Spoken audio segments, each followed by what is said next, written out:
I never think rich people want to live with poor people.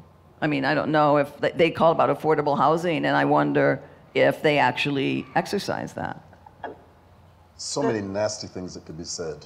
Yeah, like what? I knew a Canadian diplomat who used to tell me, he was a gay man who was closeted, married, and he used to say, you know, New York is the best value because there are enough poor people, and they really, you know, if you're into cruising, if you're into sex, you want to hang out with the poor.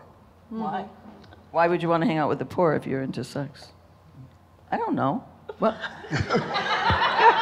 Am I missing something here? no, I'm just not in that world. Yeah, good. I know. But I'm saying that.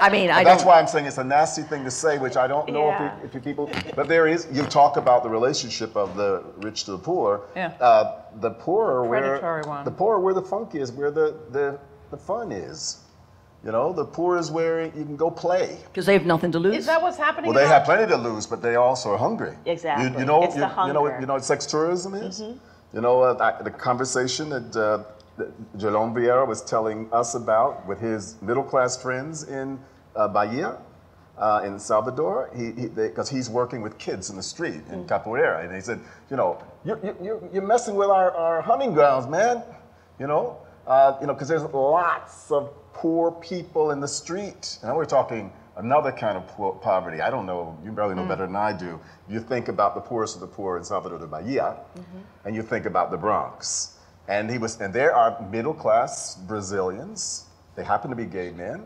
And that's what the order is. Those people are there for us to use. To, you know, I don't know. You pay them, you whatever, you know.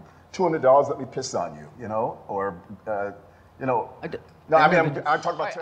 I'm going to pull us back for a second. Yeah. But is that risky talking? What happened? Absolutely, What happened it's risky just there? talking. Well, we connected money and sex. Yeah.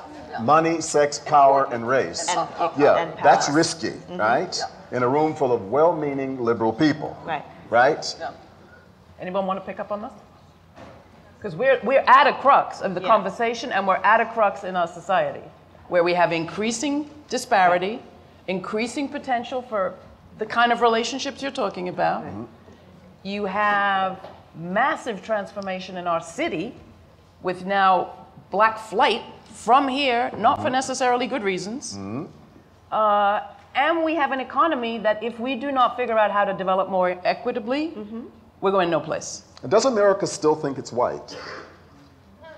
That's what a friend of mine said. America's tragedy is that it's passing for white. As of this moment, the majority of newborns are people of color. Right. As of this moment already. Now, let's make sure we adjust our conversation here tonight to talk to the reality of the demographic shift. But we passed that in 2011 here. Like the 23 county region in New York, like it's no longer majority white. So we are always now, Yeah. I think we're using race in a very lax way because we're actually talking about class, aren't we? You know? And that's a scarier discussion.